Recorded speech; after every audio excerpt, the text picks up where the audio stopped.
إن الحمد لله نحمده ونستعينه ونستغفره ونعوذ بالله من شرور أنفسنا ومن سيئات أعمالنا من يهده الله فلا مضل له ومن يضلل فلا هادي له وأشهد أن لا إله إلا الله وحده لا شريك له وأشهد أن محمدا عبده ورسوله اللهم صل على محمد وعلى آل محمد كما صليت على إبراهيم وعلى آل إبراهيم إنك حميد مجيد اللهم بارك على محمد وعلى آل محمد كما باركت على إبراهيم وعلى آل إبراهيم إنك حميد مجيد أما بعد فإن خير الحديث كتاب الله وخير الهدي هدي محمد صلى الله عليه وسلم وشر الأمور محدثاتها وكل محدثة بدعة وكل بدعة ضلالة وكل ضلالة في النار أعوذ بالله من الشيطان الرجيم يا أيها الذين آمنوا اتقوا الله حق تقاته ولا تموتن إلا وأنتم مسلمون يا أيها الناس اتقوا ربكم الذي خلقكم من نفس واحدة وخلق منها زوجها وبث منهما رجالا كثيرا ونساء واتقوا الله الذي تساءلون به والأرحام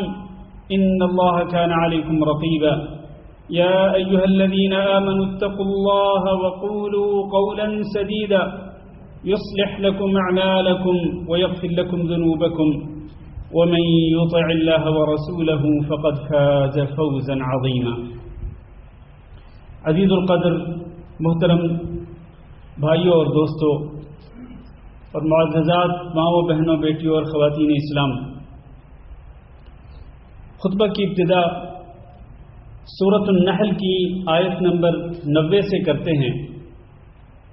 جو عموماً ہم ہر خطبے کے آخر میں بھی پڑھتے ہیں، یاد دہانی کے طور پر، تذکیر کے طور پر۔ اللہ رب العزت نے ارشاد فرمایا کہ ان اللہ یأمر بالعدل والإحسان وإیتاء ذی القربى وینہی عن الفحشاء والمنکر والبغی یعظکم لعلکم تذکرون۔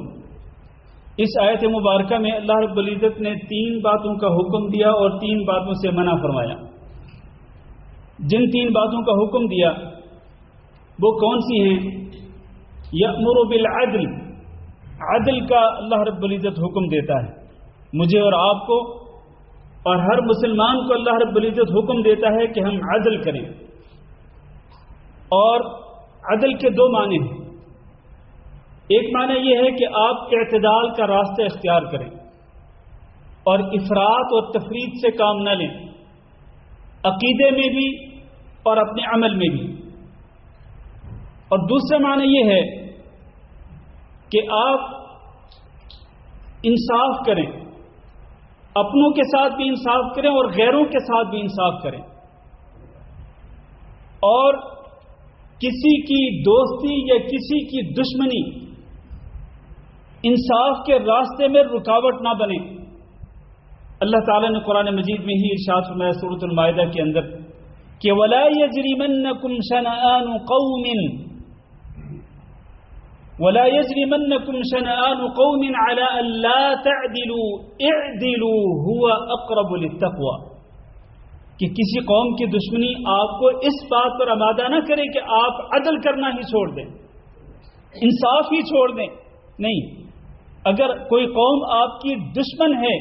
اس کے ساتھ بھی آپ کو انصاف کرنا ہے۔ اعدلوا، حکم دیا اللہ رب العزت نے کہ اے اہل ایمان تم سب کے سب عدل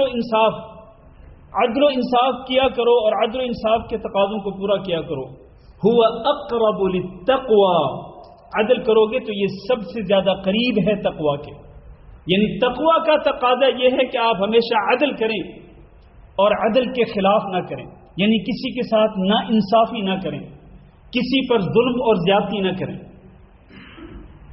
یہ پہلی بات ہوئی۔ اور دوسری بات والاحسان، اللہ رب العزت احسان کا بھی حکم دیتا ہے۔ احسان کے بھی 2 معنی ہیں۔ پہلا معنی یہ ہے کہ آپ ہر کام، خصوصاً نیکی کا جو بھی عمل کریں،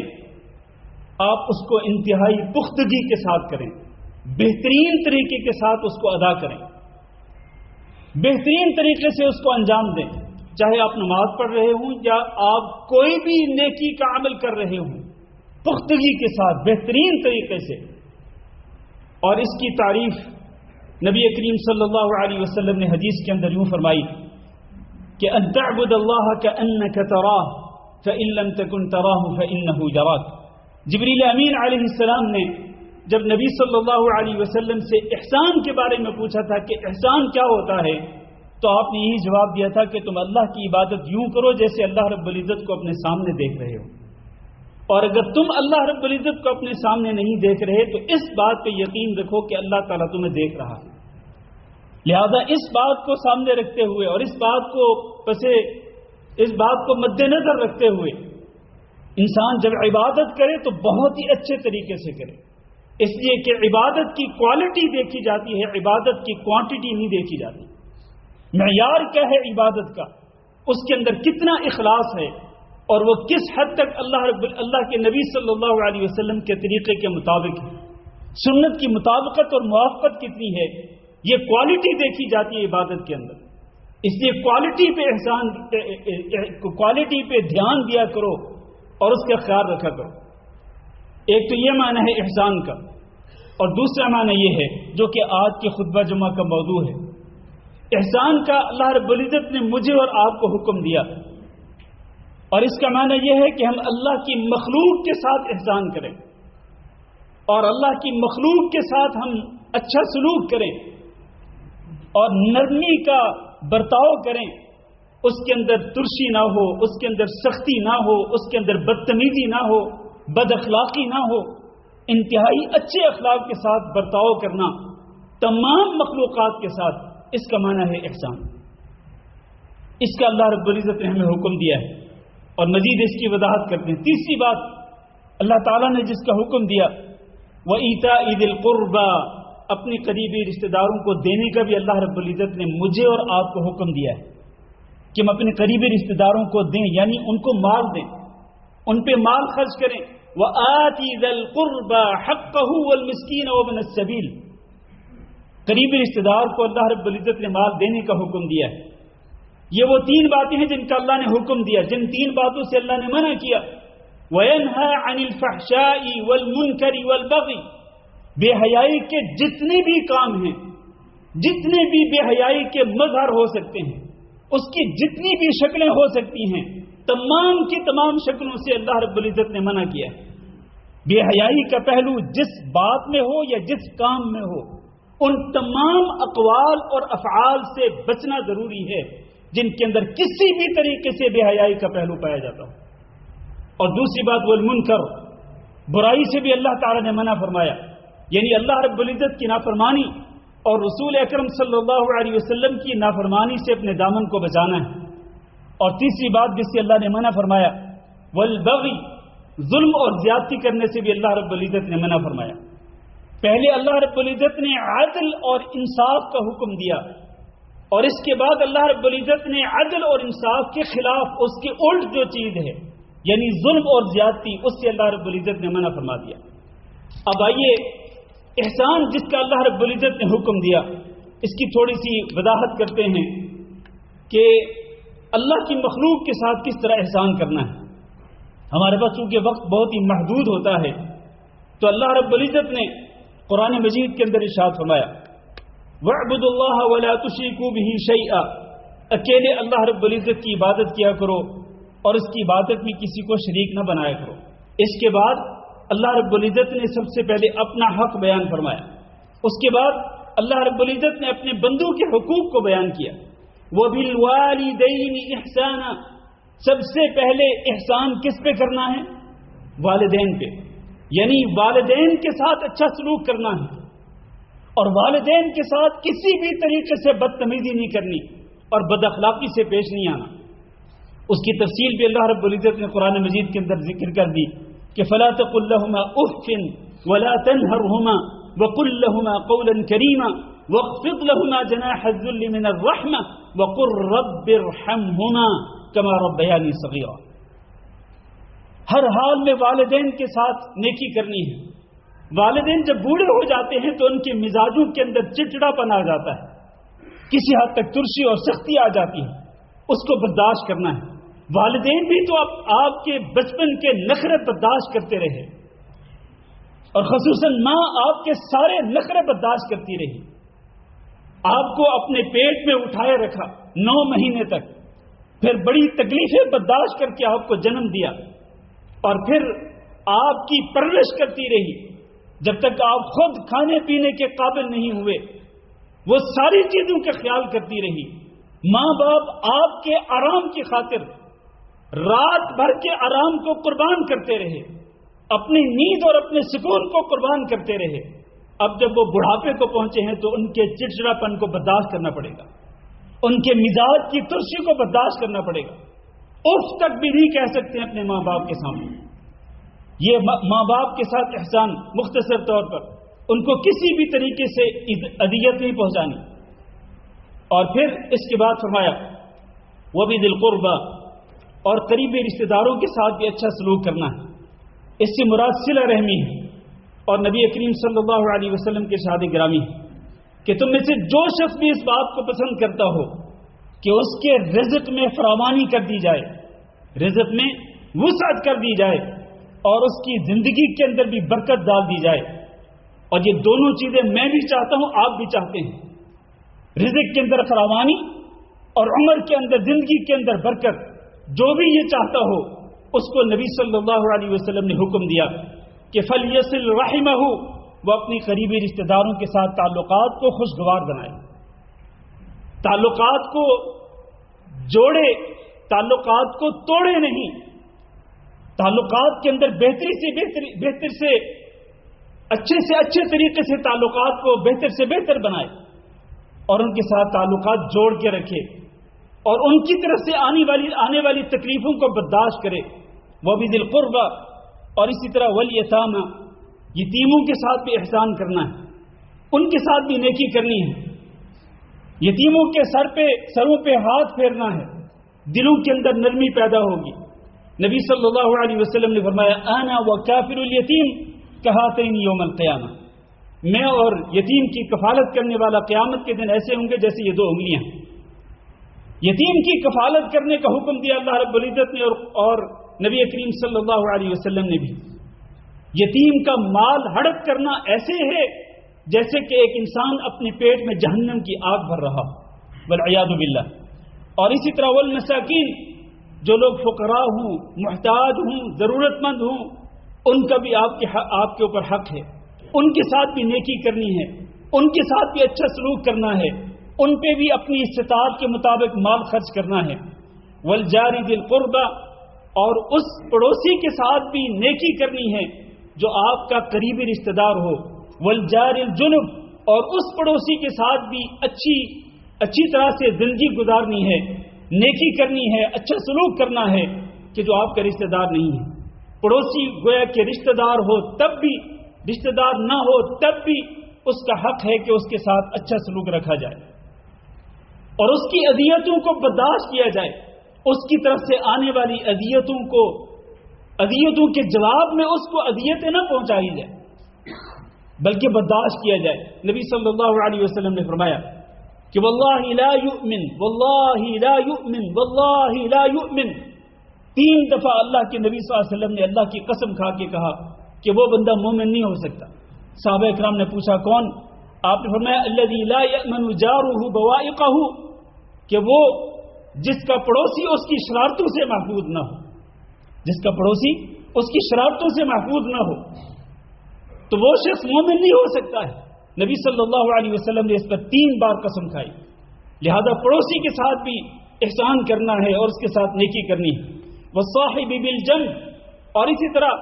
پہلو کا جو ساتھی ہے اس کے ساتھ بھی نیکی کرنی ہے۔ اور آپ کو پتہ ہونا چاہیے کہ پہلو کا ساتھی جو ہے اس میں کئی لوگ آتے ہیں۔ سب سے پہلے اس میں انسان کی اپنی بیوی آتی ہے جو انسان کے پہلو کے ساتھ ہوتی ہے، تو بیوی کے ساتھ بھی اچھا سلوک کرنا ہے۔ وعاشروہن بالمعروف، بیویوں کے ساتھ معروف طریقے کے ساتھ، اچھے طریقے کے ساتھ رہا کرو، ان کے ساتھ رہن سہن، ان کے ساتھ طرز بود و باش، یہ اچھے طریقے سے ہونا چاہیے۔ نبی کریم صلی اللہ علیہ وسلم نے فرمایا کہ تم میں سے بہتر وہ ہے جو اپنے گھر والوں کے لیے بہتر ہے، اور نبی صلی اللہ علیہ وسلم خود اپنے گھر والوں کے لیے سب سے بہتر ہے۔ تو اپنی گھر والیوں کے ساتھ، اپنی بیویوں کے ساتھ اچھا سلوک کرنے کا حکم دیا اللہ رب العزت نے بھی اور نبی صلی اللہ علیہ وسلم نے، بلکہ نبی صلی اللہ علیہ وسلم نے خطبہ حجۃ الوداع میں ارشاد فرمایا تھا، استوصوا بالنساء خیرا، میں تمہیں وصیت کر کے جا رہا ہوں۔ اور آپ کو پتہ ہے کہ اس حجۃ الوداع کے کچھ ہی عرصے کے بعد نبی صلی اللہ علیہ وسلم اللہ کو پیارے ہو گئے، تو آپ اپنی امت کو وصیتیں کر کے گئے۔ ان وصیتوں میں سے ایک وصیت اپنی بیویوں کے متعلق کہ میں تمہیں وصیت کرتا ہوں کہ تم ہمیشہ اپنی بیویوں کے ساتھ اچھا سلوک کرنا اور ان کے کھانے پینے کا، ان کے لباس کا، ان کی ضرورتوں کا خیال رکھنا۔ تو والصاحب بالجنب، پہلو کا جو ساتھی ہے، اس سے مراد بیوی بھی، اور اس سے مراد ایک دوست ہم نشین بھی، اس سے مراد ایک مسافر جو آپ کے ساتھ بیٹھا ہے، آپ کے دائیں یا آپ کے بائیں پہلو کی طرف۔ تو اس قسم کے جتنے بھی آپ کے ساتھی ہوتے ہیں، چاہے آپ کے کولیگ کیوں نہ ہوں، آپ کے آفس میں آپ کے ساتھ کام کرتے ہیں، آپ کی سیٹ ہے، آپ کے دائیں بھی ایک آپ کا کولیگ ہے، آپ کے لیفٹ بھی، آپ کے بائیں طرف بھی آپ کا ایک کولیگ ہے، وہ آپ کا صاحب بالجنب ہے، اس کے حقوق کا خیال کرو۔ اسی طرح سے جو بھی آپ کا ساتھی ہے، اسی طرح اللہ تعالیٰ نے فرمایا وابن السبیل، مسافروں کے حقوق کا بھی خیال رکھو، ان کے ساتھ بھی اچھا سلوک کرو، ان کے ساتھ بدتمیزی بد اخلاقی نہ کرو۔ وما ملکت ایمانکم، اور جو تمہارے ماتحت کام کرتے ہیں۔ اس دور کے اندر غلام اور لونڈیاں ہوتی تھیں، اس دور کے اندر نوکر چاکر ہیں گھروں کے اندر کام کرنے والے، یا کمپنیوں کے اندر ایک شخص مدیر ہے، انچارج ہے، اس کے ماتحت کام کرنے والے لوگ ہیں، لہذا ان کے ساتھ بھی نیکی کرنے کا، احسان کرنے کا حکم دیا۔ اب اس آیت مبارکہ کے اندر اللہ رب العزت نے اپنے بندوں میں سے 9 قسم کے لوگوں کا تذکرہ فرمایا کہ ان کے ساتھ آپ نے نیکی کرنی ہے اور حسن سلوک کرنا ہے۔ اسی طرح سے انسان کی اولاد میں آپ آ جائیں، اللہ کے رسول صلی اللہ علیہ وسلم نے بیٹیوں کے ساتھ نیکی کرنے کا حکم دیا ہے، اچھے طریقے سے ان کی پرورش کرنے اور ان کی تعلیم اور ان کی تربیت کا اہتمام کرنے کا حکم دیا اللہ کے رسول صلی اللہ علیہ وسلم نے۔ ایک عورت نبی صلی اللہ علیہ وسلم کی زوجہ مطہرہ سیدہ عائشہ رضی اللہ تعالیٰ عنہ کے پاس آئیں، اور اس نے اپنی 2 بیٹیوں کو اٹھایا ہوا تھا، اس نے آ کے مانگا۔ سیدہ عائشہ رضی اللہ تعالیٰ عنہ کے گھر میں کچھ بھی نہیں تھا دینے کے لیے سوائے ایک کھجور کے، وہ کھجور اس عورت کو دے دی۔ اس نے اس کھجور کے 2 ٹکڑے کیے، ایک اپنی ایک بیٹی کو دیا، دوسری بیٹی کو دیا، خود کچھ نہیں کھایا۔ حضرت عائشہ کہتی ہیں کہ مجھے اس کا یہ عمل بہت پسند آیا۔ نبی صلی اللہ علیہ وسلم گھر میں تشریف لائے، میں نے نبی صلی اللہ علیہ وسلم کو اس کے بارے میں آگاہ کیا۔ آپ صلی اللہ علیہ وسلم نے فرمایا جو شخص بھی ان بیٹیوں کی پرورش کرتا ہے اور اس کو بیٹیوں کی پرورش میں مختلف آزمائشوں سے گزرنا پڑتا ہے اور پھر وہ اس پہ صبر کرتا ہے اور بڑے اچھے طریقے سے ان کی تعلیم و تربیت کا اور پرورش کا اہتمام کرتا ہے، تو یہی بیٹیاں قیامت کے دن جہنم کے سامنے اس کے لیے پردہ بن جائیں گی۔ جہنم سے نجات دلانے میں ان بیٹیوں کا کردار ہوگا۔ بیٹیوں کے ساتھ بھی احسان کرنے کا حکم دیا، اور حتیٰ کہ میرے بھائیوں میں کس چیز کو ذکر کروں، ہماری شریعت کے اندر تو جانوروں کے ساتھ بھی، حیوانات کے ساتھ بھی احسان کرنے کا حکم دیا گیا ہے۔ نبی صلی اللہ علیہ وسلم نے لوگوں کو مخاطب کر کے فرمایا تھا کہ یہ سواریاں جن کو اللہ رب العزت نے تمہارے حکم کا تابع بنا دیا ہے، تم جس طرح چاہتے ہو یہ جانور اسی طرح کرتے ہیں، تو ان سواریوں پر، ان جانوروں پر ان کی طاقت سے زیادہ بوجھ نہ لادا کرو، ان کی طاقت سے زیادہ ان کو مکلف نہ کیا کرو، ان کی طاقت کے مطابق ہی ان کو مکلف کیا کرو۔ اور وہ واقعہ نبی صلی اللہ علیہ وسلم نے جو ذکر کیا، بنو اسرائیل کی ایک عورت جو زناکار تھی، بدکار تھی، اس کو پیاس لگی، کنویں سے اس نے پانی ایک ڈول کے ذریعے نیچے سے اوپر کھینچا اور اس کو پیا اور پی کر اپنی پیاس بجھائی۔ دیکھا ایک کتا ہے جو کہ اس گیلی مٹی کو چاٹ رہا ہے، کہا یہ اس کتے کو بھی پیاس نے اسی طرح سے پریشان کر رکھا ہے جس طرح پیاس نے مجھے پریشان کر رکھا تھا۔ پھر وہ دوبارہ گئی اور اس کنویں کے اندر نیچے اتری، اپنے موزے کے اندر پانی کو بھر کے لائی اور پھر وہ پانی اس کتے کو پلایا تو نبی صلی اللہ علیہ وسلم فرماتے ہیں کہ فشکر اللہ لہا وغفر لہا، اللہ رب العزت نے اس کے اس عمل کی بھی قدردانی کی اور اللہ رب العزت نے اس کی مغفرت فرما دی۔ یہ ایک کتا جو ہے یہ ایک حرام جانور ہے، حلال جانور بھی نہیں، حرام جانور۔ آپ اگر اس کے ساتھ بھی نیکی کریں گے، آپ اس کے ساتھ بھی اچھا سلوک کریں گے تو یہ آپ کی مغفرت کا ذریعہ بن جائے گا۔ میرے بھائیو، نبی کریم صلی اللہ علیہ وسلم کا فرمان ہے ان اللہ کتب الاحسان علی کل شیء، اللہ رب العزت نے احسان ہر چیز پہ لکھ دیا ہے،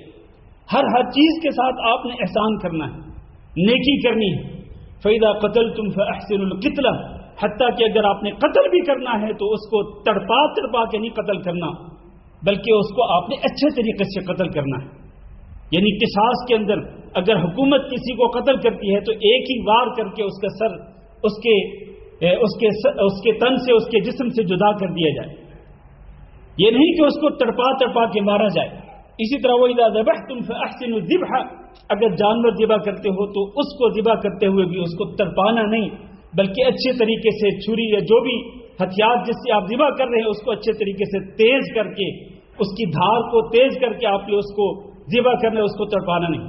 تو گویا کہ ہر چیز کے ساتھ احسان کرنے کا حکم دیا گیا ہے شریعت کے اندر۔ قرآن میں اللہ رب العزت نے اس بات کا حکم دیا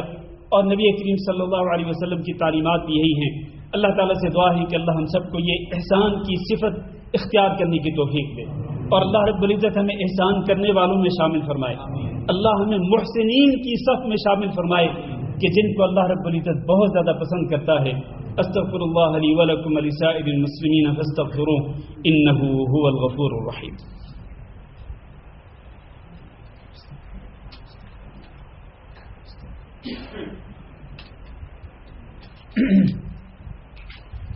إن الحمد لله نحمده ونستعينه ونستغفره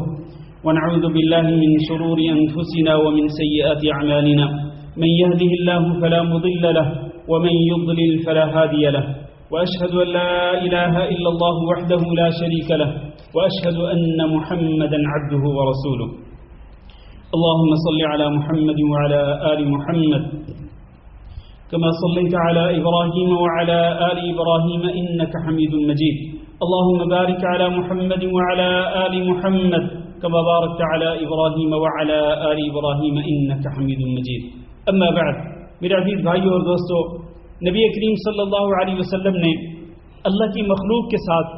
احسان کرنے اور اچھا سلوک کرنے اور ان کے ساتھ نیکی کرنے کی بڑی اعلیٰ مثالیں قائم کی۔ آپ دیکھیے کہ نبی صلی اللہ علیہ وسلم نبوت کے منصب پہ فائد ہونے سے بھی پہلے آپ صلی اللہ علیہ وسلم اللہ کے بندوں کے ساتھ احسان کرتے تھے اور ان کے ساتھ نیکی کرتے تھے، ان کے ساتھ اچھے سلوک سے پیش آتے تھے، اچھا برتاؤ رکھتے تھے نبی صلی اللہ علیہ وسلم، نبوت کے منصب پہ فائد ہونے سے پہلے بھی اور نبوت کے منصب پہ فائد ہونے کے بعد بھی۔ اس کے بعد تو آپ صلی اللہ علیہ وسلم نے احسان کی جو مثالیں قائم کی ان کو تو یقین مانے کسی ایک خطبے میں کیا، ان مثالوں کو 10 خطبوں کے اندر بھی بیان کرنا مستحیل ہے اور یہ ممکن نہیں ہے۔ واقعات ہیں کہ بھرے پڑے ہیں نبی صلی اللہ علیہ وسلم کی حیات مبارکہ کے اندر احسان کرنے کے، کہ آپ صلی اللہ علیہ وسلم اپنے ساتھیوں کے ساتھ احسان کس طرح کرتے تھے، اپنی بیویوں کے ساتھ احسان کس طرح کرتے تھے، اپنے نوکروں چاکروں کے ساتھ کس طرح احسان کرتے تھے، اللہ کی مخلوقات کے ساتھ آپ صلی اللہ علیہ وسلم احسان کس طرح کرتے تھے۔ آپ دیکھیں کہ حضرت خدیجہ رضی اللہ تعالیٰ عنہ نے نبی صلی اللہ علیہ وسلم کو جب تسلی دلائی تھی، اطمینان دلایا تھا پہلی وحی کے نازل ہونے کے بعد، جب آپ صلی اللہ علیہ وسلم گھبرا کر پریشان ہو کر گھر میں تشریف لائے تھے تو سیدہ خدیجہ رضی اللہ تعالیٰ عنہ نے نبی صلی اللہ علیہ وسلم کی 6 صفات ذکر کر کے آپ صلی اللہ علیہ وسلم کو تسلی دلائی تھی، اطمینان دلایا تھا کہ آپ تو ان 6 صفات کے حامل ہیں، اعلیٰ صفات کے حامل ہیں۔ یہ کیسے ہو سکتا ہے کہ اللہ رب العزت آپ کو رنجیدہ کرے یا اللہ رب العزت آپ کو پریشان کرے یا اللہ رب العزت آپ کو رسوا کرے؟ یہ کیسے ہو سکتا ہے؟ وہ 6 صفات کیا ہیں؟ آپ نے فرمایا انک لتصل الرحم، اے اللہ کے نبی آپ تو صلہ رحمی کرتے ہیں، اور اسی طرح وتحمل الکل، آپ لوگوں کا بوجھ اٹھاتے ہیں۔ یہ احسان کی مختلف صورتیں ہیں، مختلف شکلیں ہیں۔ صلہ رحمی کرنا، لوگوں کا بوجھ اپنے سر کے اوپر لے لینا، وتکسب المعدوم، فقراء اور محتاج جن کے پاس کچھ نہیں ہوتا آپ ان کو کما کر دیتے ہیں. اور اسی طرح وتقری الضیف، اپنے مہمانوں کی مہمان نوازی کرتے ہیں. وتعین علی نوائب الحق، حق کے معاملے میں جہاں جہاں کوئی مصیبت پیش آتی ہے تو آپ حق کا ساتھ دیتے ہیں اور حق پر رہنے والوں کی مدد کرتے ہیں حق کے تمام کاموں کے اندر. وتصدق الحدیث، اور آپ ہمیشہ سچ بولتے ہیں. تو جو شخص ان 6 صفات کا حامل ہو، یہ کیسے ہو سکتا ہے کہ اللہ رب العزت اس کو رسوا کرے؟ تو نبی صلی اللہ علیہ وسلم نے یہ بھی ارشاد فرمایا، آخری حدیث ذکر کر کے میں خطبہ ختم کر رہا ہوں. اللہ کے رسول نے فرمایا احسان کی ایک شکل یہ ہے کہ آپ کسی پریشان حال انسان کی پریشانی کو دور کر دیں. فرمایا من نفس عن مؤمن کربۃ من کرب الدنیا، جو شخص کسی بھی انسان کی دنیاوی پریشانیوں میں سے کسی ایک پریشانی کو ختم کرتا ہے، نفس اللہ عنہ کربۃ من کرب یوم القیامہ، اللہ تعالیٰ قیامت کے دن کی پریشانیوں میں سے ایک